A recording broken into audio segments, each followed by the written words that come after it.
Hey, John. Thanks for getting back together with me. Last time we talked, we ended our conversation, and I told you that I was going to get right on working towards putting a plan together that you would not only love, that you would want to implement. And I tell you what, John, I've spent some time on it, and I think you're going to love it. It's going to blow your mind, really. I've been able to put a plan together for you that come retirement, you'll be taking almost $90,000 a year to supplement your retirement. Pretty awesome. Pretty awesome. Now, we talked, and one of the questions I asked you before we left was if I put together a clear plan that you totally understood and were comfortable with, which I think I have, that you said, I asked you if there was any possible reason that would come up that we couldn't do business together. And you said that no, there wouldn't be anything that would come up that would prohibit us from doing business. Is that still the case? Well, great. Well, great. And we also talked about when it comes time to retire, no one wants to retire alone. So are you still comfortable with, if you do find this plan exactly what you expect and want, that you'd be willing to share a few names with me of folks you'd actually like to retire with, right? So I can help them too. Hey, don't keep me a secret, right? Okay, great. Well, John, I tell you what, last time we talked about the two battles that we have to win, right? And those two battles are crucial for you retiring when you could have and can and should. And if you remember, those two battles are the inflation battle and the tax battle. Well, let's review those again just for a minute. Remember, we talked about the rule of 72? And the rule of 72 says that if we take whatever interest rate that we're saving at and we divide that into 72, that's going to give us how many years it's going to take for our money to double, right? So, for example, 4 into 72, if you're saving a 4% interest rate, that into 72 tells us that every 18 years our money's going to double, all right? And to win that inflation battle, right, we talked about if we were saving that 4% interest rate, when you're 29 years old, you had $10,000. Well, in 18 years, it's going to double to 20. Next year, $40,000. And we both said at 65, $40,000 is nowhere near enough money to retire on, right? It's just not going to last. So to combat that, we said, we got to potentially find a better interest rate, right? Potentially double-digit interest rate. And when we find that, over time, what happens, even that 1% is huge. Over here, at a 12% interest rate, it's $640,000, and we didn't change anything but our interest rate. All right? So, as we talked about, winning the inflation battle is huge. And there's a few ways we go about doing that. The first one we talked about was the fixed approach, and that you're going to use your money markets and things like that. We're going to get about 2-3% interest rate where your money accumulates and grows.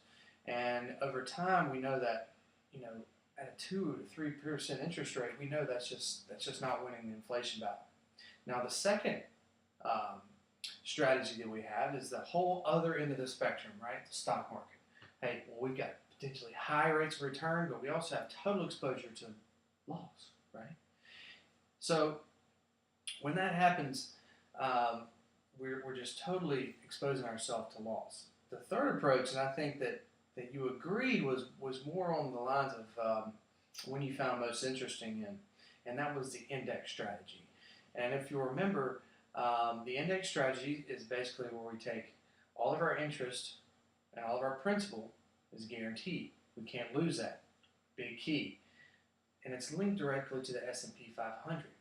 So whatever the S&P 500 does is credited to that percentage, and as we know, it's done close to 10% for 25 years. Hey, if you and I, for the last 25 years, were investing at 10%, we'd be pretty happy, right?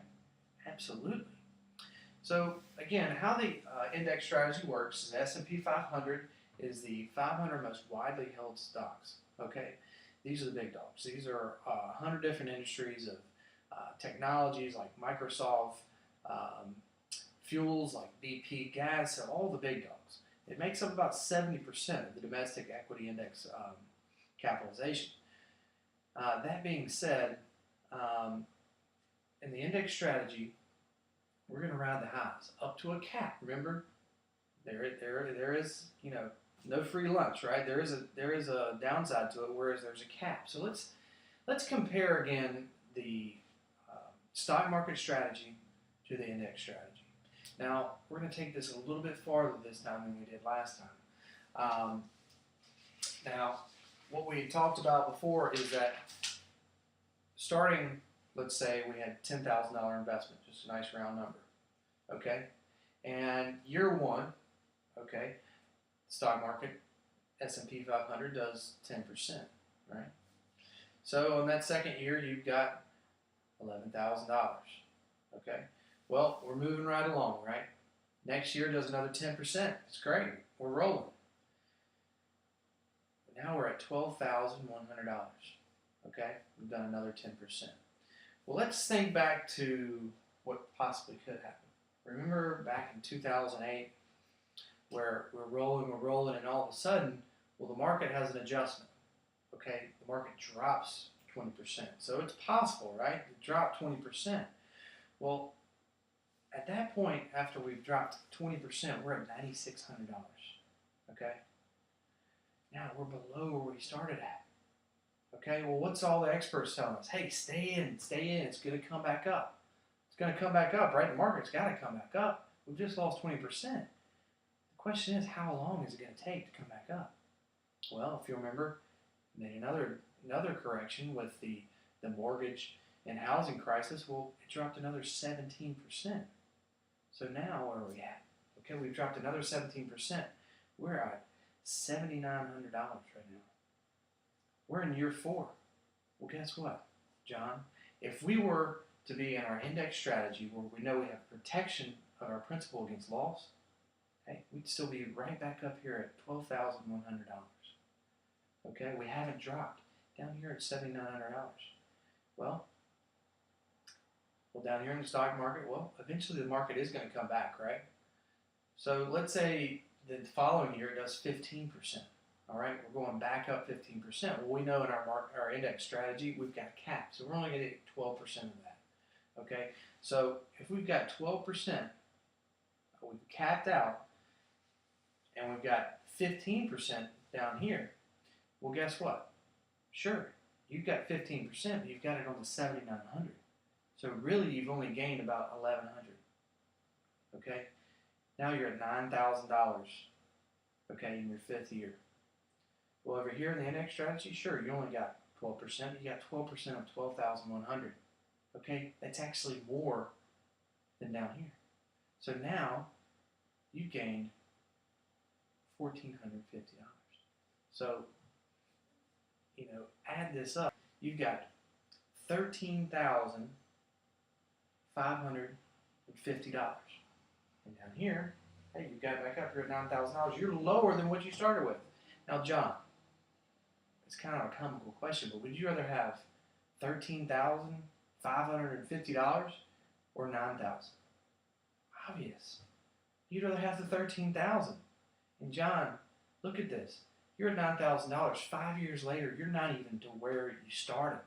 So not only have you lost money, but you lost time. We can't afford to lose either one of those. All right?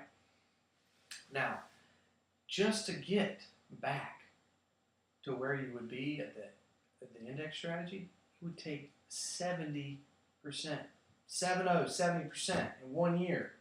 Hey, good luck with that one, right? So, as we've talked, the index strategy is a very, very popular way and a very successful strategy for a place that you can systematically, monthly, put your money in a place where, one, you can't lose your principal, it's protected, and you can potentially get double-digit returns. It's huge, huge. That's winning the inflation battle. But John, as we talked about, we can't just win the inflation battle. We also have to win the tax battle. And as we talked before, that's huge. Now let's talk about taxes, because John, there's really 3 ways that you're taxed. Only 3. And let's talk about those. The first one being taxed, simply taxed. So, for example, let's say you had a $10,000 investment and gained 10% that year. You're going to be taxed on that money. Well, how much are you going to be taxed? Well, if you're in a standard tax bracket, you're probably going to be taxed 28% on federal, 7% on your state. So now you're at 35% taxes. So that $1,000 that you made on the 10% gain that year, you're actually going to be taxed at 35%. So now you're left with $650. So John, did we actually make 10% on that money? Or really did we make 6.5% interest on that money? So, as we've talked about in taxes, it's not always about what you've got and what you make on it. It's about what you get to keep. That's important, right? Now, the second way that we're taxed is what's called tax deferred. Now, tax deferred, some that you may recognize in this area are your 401ks, your IRAs, your 403bs. Well, John, these aren't actual vehicles of how your money grows. These are laws, tax laws, about how and when your money's going to be taxed. So in a tax deferred, now you have deductions, okay, on taxes that you contribute. So you can deduct those. So it's not taxed. And while your money grows, it grows tax-free, unlike over here where it's taxed every year as you grow. Now, a lot of the vehicles that are used are things like mutual funds and things like that, where, they're great ways to save, especially if you have matching in your 401ks and IRAs with your employers. It's a great way to do. But we're going to talk a little bit more about it. Now, matching is great, but let's also talk about taxes. Now, we call it tax deferred. I like to call it tax delayed because although you save money on the front end on taxes, and while you save, well, hey, when you really get hit, is you're delaying the taxes till later. So what happens is that, hey, when it comes time to retire, you're 65, you're going to be taxed on the full amount of your retirement. Here's another thing to think about. There's regulations of when and how you can take your money, okay? So if you were to have to take your money before 59 and a half, you're going to pay a 10% penalty plus taxes. So let me give you an example of really how this can affect you. A client of ours, a few years back, I was a big bicycle guy, and he got run off the road by a car. Mangled. Really, really messed up. Couldn't work. Bills piling up. Well, he had money saved up in his 401k. So, he doesn't really know exactly what to do. So he's like, well, I need to take out this money to pay my bills. We needed about $10,000. Well, 10% penalty on top of 35% in taxes. Well, John, that $10,000 was actually only about $5,500. So he had to take out double the amount that he needed just to supplement those taxes and penalties. So, as you can see, and this actually happened one of the down years, as we talked about, when the market had dropped and he lost some money in the market, in his mutual funds. So not only did he get hit at his lowest time of where his account balance were, but he also had all these penalties and things. Now, there's also the rule that says that if you don't take your money out before 70 and a half, you're going to have to start paying that down up to a 50% penalty if you don't start taking deductions from your retirement. So you see there's just a lot of ways that the tax deferreds are good, especially when you're getting matching and free money, and it grows tax deferred. But here's an example. Say come time retirement, you've saved up $1 million. You're ready to retire, and that money's growing at 10%. So you're just feel happy with living off the interest. Let's say 10%, well, that's $100,000. Well, that $100,000 sounds great, but actually, after Uncle Sam comes in and takes his share, you've actually lost $35,000 of your retirement. You're left with $65,000 a year to live on instead of the full $100,000. Hey, that's almost $3,000 a month. I can tell you that $3,000 a month is a lot to anybody, okay? Especially come time to retirement. Another thing to think about is when are you getting your biggest deductions? Are taxes going to stay at 35%? Okay? At that point, kids are gone, houses, paid for, the interest and things like that. So your biggest deductions now you don't have anymore. Okay? So those are some things to think about. Now, the third way you're taxed is called tax advantage. Now, very similar to the tax deferred, being that other than you don't get the tax write-offs in the beginning, but your money grows tax deferred. Okay, so you're not taxed as it grows. Big bonus, when you go to take that money out, it's tax advantage, tax free. You can get that money out come time to retire without paying taxes on it, which is huge. Now, there's just a few different ways that you can qualify for tax advantage. One of those being mutual bonds. Okay, mutual bonds are a very safe way to invest and come tax free, but they're really only gaining about 2 to 5%. So we're really not winning our inflation battle with the mutual bonds. Now, the second way is a very popular way as well. It's called the Roth IRA. Now, the Roth IRA, similar, tax deferred, can take it out tax free, great benefits. Now, here's some things you need to know about the Roth IRA. One, it's an IRA. It's a government structured. So, once again, 59.5 before you can take any money out without penalty. If you do before then, it's 10% penalty, remember, and you're taxed before 59.5, so you have to wait. Now, when you can start to contribute to this Roth IRA, the first 5 years, pretty standard on most investments, especially long-term investments. You can't touch that money for 5 years, okay? Now, another thing you really need to know about is the limits. It's about age and your income. There's maximums that you can contribute. So it could be between $4,000 and $6,000 would be the max total you can put away per year. All right, and then come time for retirement, hey, government's going to have to give you one way and take it the other way, right?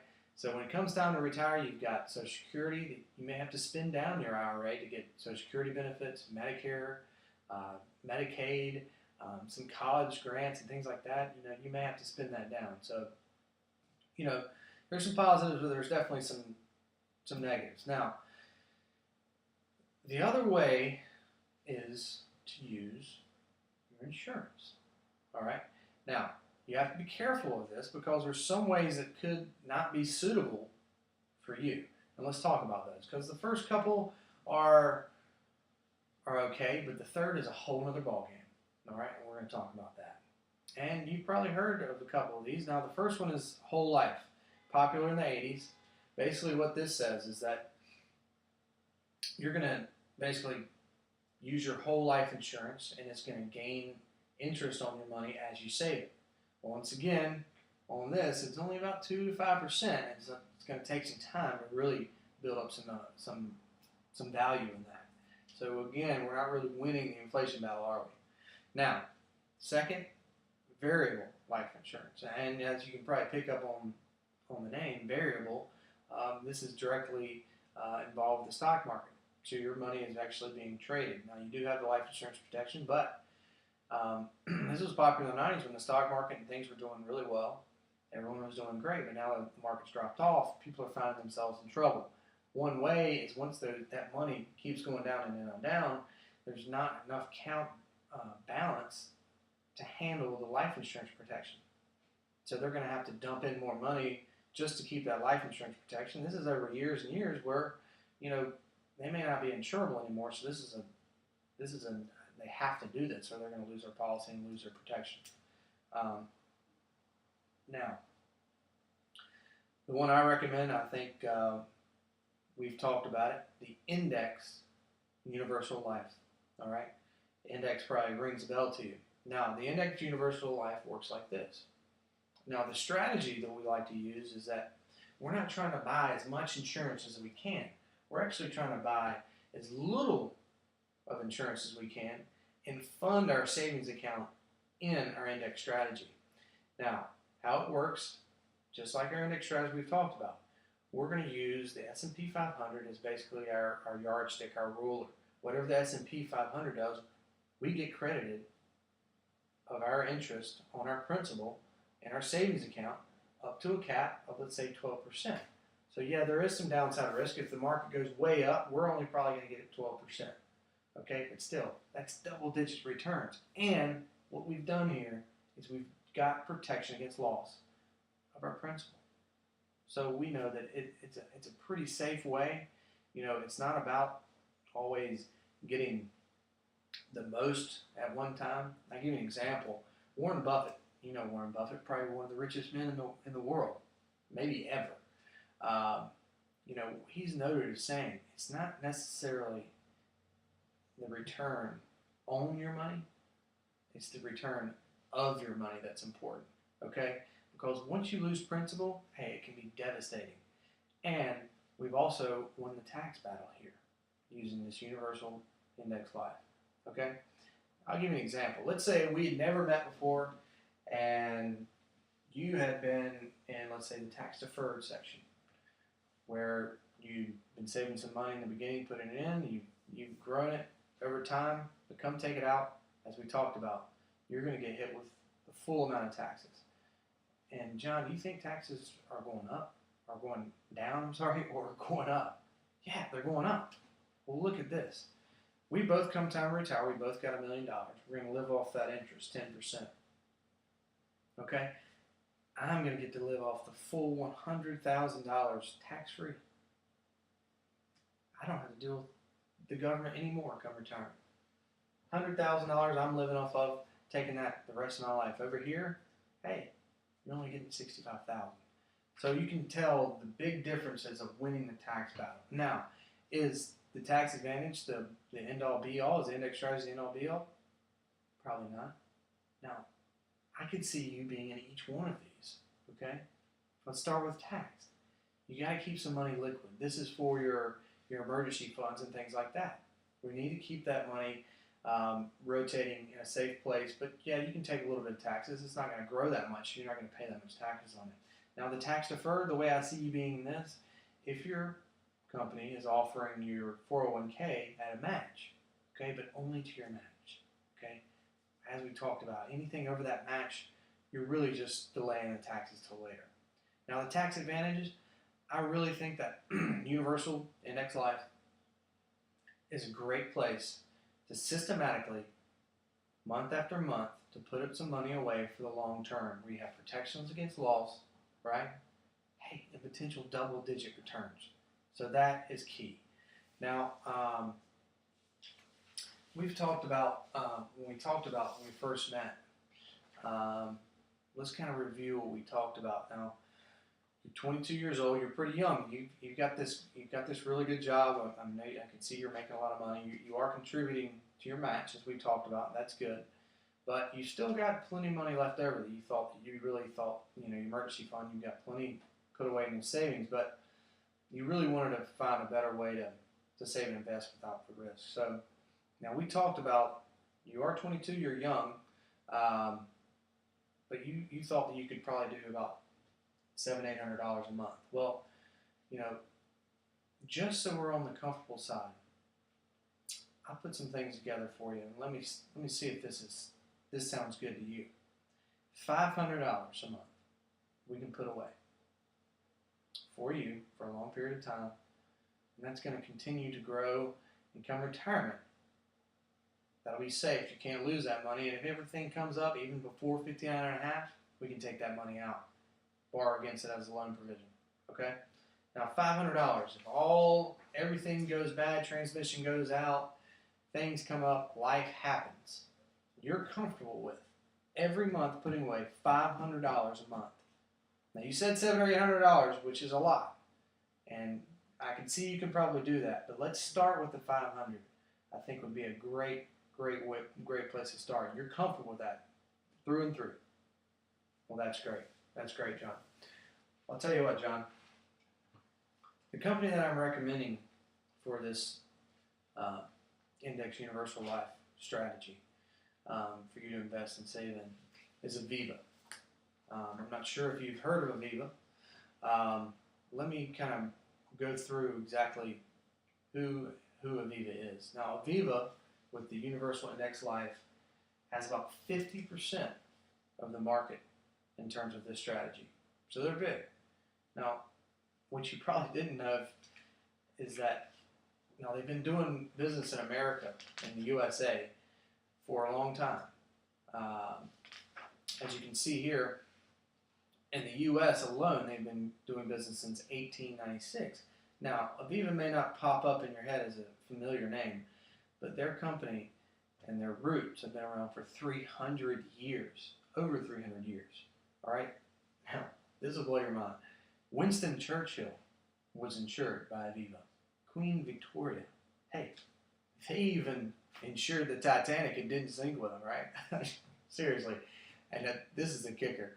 Hey, Napoleon 180 years ago, all right, put an application in and they didn't do it. Hey, the history speaks for itself with Napoleon. But listen, just in the U.S. alone, they've got almost 1 million customers. Okay, 333,000 different agents. Hey, let's talk about where they're rated compared to other companies, other insurance companies in the industry. Now, this isn't the only insurance company. This is the one I like because of these reasons right here. A-rated. There's a couple different ways of way they're rated. One is their stability. Now, you've got to think about this. For them to get an A-rated company, they have to have a dollar for dollar for their customers. If they were to have to pay out each one of their customers' benefits, they have to have dollar for dollar. Well, guess what? Aviva's got $6 billion over the match. A-rated. So that's their strong points. I really think they're a good choice. We can talk about them some more. Now, what I put together for you is some illustrations of potentially how, when come time to retire, okay, we've saved, we put this together. This is your long-term goal. All right. Now, take a look at this. You're putting away $500 a month. That's $6,000 a year. We're going to start you at $306,000 of life insurance. Now, that's a lot for a 22-year-old, but because of your income, I feel like that's doable for you. You've got a new family coming up. So here's what I want to take a look at. All right. Now, come 65, pretty standard. We're going to invest from the time you're 22 to the age of 65. Okay, at that point, we're going to start pulling out for you each year $94,000 a year. All right? Pretty awesome. Pretty awesome. Now, take a look at this. Your total investment into your retirement plan over 43 years has been $263,000. That's a good chunk of change. In 3 years, I'm going to give that back to you. All right? What's the longest anyone's lived in your family? 90? All right, well, let's take a look at this. Let's say you're 92 years old. You call me up and say, Andrew, well, how have we done? I say, well, John, you invested $263,000 in yourself for your retirement. For 43 years, you've done that. Now, at age 90, 92, you've successfully taken out, to supplement your retirement, $2.5 million. All right? And come time your death, your family, you're going to leave them $3.1 million. Hey, that's awesome. Because as we talked in the beginning, it's not about putting away a ton. It's about putting the right amount for you monthly, each month, and letting that build over time. And look what we can do with it. It's pretty awesome. Pretty awesome. All right. Now, you got any questions about that so far? Well, hey, when I was thinking about this, putting this together for you and for my clients, is what I do. There's really some key things that we have to think about. All right. One is that we protect your money against loss. Okay.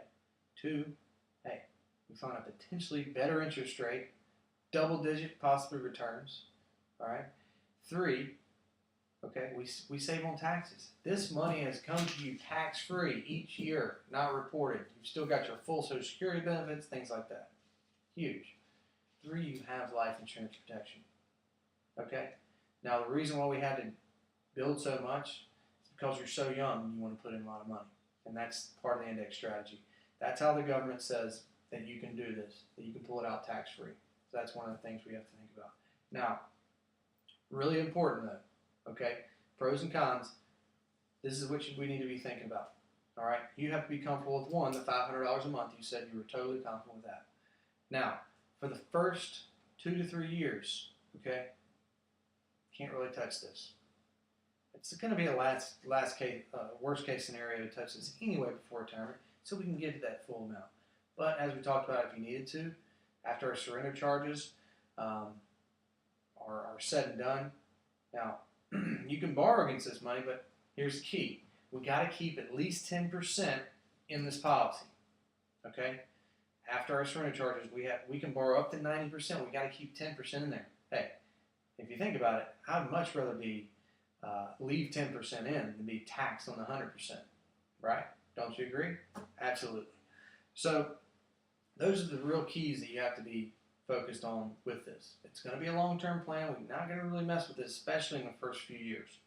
And once we do start to take some money out of it, we have to make sure we leave at least 90% in. All right. And this is not something we can just let fizzle out. We really have to make a commitment to this. Are you committed? All right, great. Well, John, I tell you what, this plan is awesome. I mean, potentially to get you $2.5 million over time. Hey, $94,000 a year. That's awesome. That's awesome. John, there's your gotcha. And it's a big gotcha. And you're probably not going to like it. I know you're not going to like it. I don't like it. Okay? You probably knew this was coming. But Aviva, hey, they're big time. And you have to qualify for this plan because of the life insurance component of it. Okay? This is the way we get to do these special things with our investment. It's partly because of the life insurance. Now, Aviva, they don't just want anybody. Okay? They want healthy people. They want people that are going to be with them long term. They've been around for 300 years by making good decisions. So, John, I got to ask you. You got any heart problems? You spent any time in the hospital over the last couple years? Been an overnight stay? Major prescriptions? Well, I'll tell you what, before we can really go any farther, we're going to have to do an application to see if we can get you qualified. All right? That's first off, before we can go any farther. All right? And what Aviva wants to know, it's, where the bank wants to know if you're making a loan, how your credit looks. Well, Aviva wants to know, how's your health look? And one of the ways they do that is they check the Medical Insurance Bureau, the MIB. And whatever we tell them in this application, okay, has to match up with that. So we got to work hard on this because we only get one shot a year. Hey, if you don't get accepted, it happens. Don't get mad at me, okay? We'll just have to go to Plan B and go from there. But first off, we got to get you qualified. All right? So let's start. Let's start from the top. Now, you have any high blood pressure, any sort of thing like that? Okay. How's your heart? All right. And hereditary, anything in your family that could pop up that potentially has cancer, heart disease, those sort of things. Okay.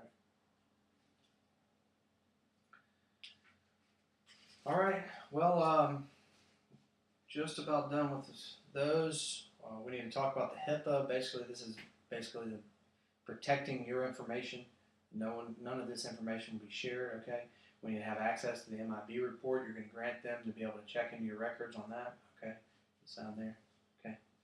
All right. Well, John, the only thing else we need is a check written out to Andrew C. Robinson for $10,000. What does that sound? I'm just kidding. John, I'm just kidding you. No, what I'll need is a check for the $500 for your first month's premium. All right. And this check doesn't bind you to the insurance company, nor does it bind them to you. But We're going to have to send this in to process the application. All right. Oh, and just go ahead and make that second check out for, let's just call it $2,000 to Andrew Robinson. I'm just kidding, John. I'm just kidding. Okay. Great, John. Thanks a lot. Well, our application's pretty much done. What I'd like to do is go ahead and set up a time for have our paramedic come out. Basically, they're going to take blood, urine, and just your vitals. They're going to come out of your house. It'll be real convenient. Won't take that much time. How's your schedule look for the next 2 days? I mean, we got to get this rolling fast because this is going to take a process. It's about a 4 to 8 week process. Now, what's tomorrow look like for you? All right. I need about 3 or 4 times to make sure one of these can work. All right. Well, the following day, got to have like 2 times there. Morning, 9 o'clock. All right. What about in the evening? Before dinner, 5:30. Great. All right. Well, I'll check on that. We'll get that set up for you before I leave. Now, one other thing we talked about getting started. Hey, who are you going to retire with? Who are you going to take that trip to St. Andrews and play the old course with? Right? Who are you going to go? Who's going to be your foursome? Go ahead and give me some of those guys' names. We'll get in contact with them. Hey, I'm going to help them just like I've helped you. Hey, if I can, you know, because hey, it's no fun to retire alone, right? Absolutely. Well, John, I'm really excited what we've done here today. I think you've just got something amazing potential for you. Okay. What I'm going to do, I'm probably going to get back with you. I am going to get back with you in about 2 to 3 days after we've done our paramed. Get back, make sure we don't have any questions, tie up that. And just sit down and make sure we don't have any questions on any of this. Okay. Well, I think we've done a great thing here, John, and we're in this together. Okay. This is not something that just flies by wind. This is a commitment by you and for me. I plan on helping you along the way with this. Hey, it's going to be awesome. It really is, and I think you're really going to be happy with it. And I hope you're going to be happy with me. Hey, 92 years old. Hey, we'll talk. We'll be checking up all the way through then. Well, thanks, John.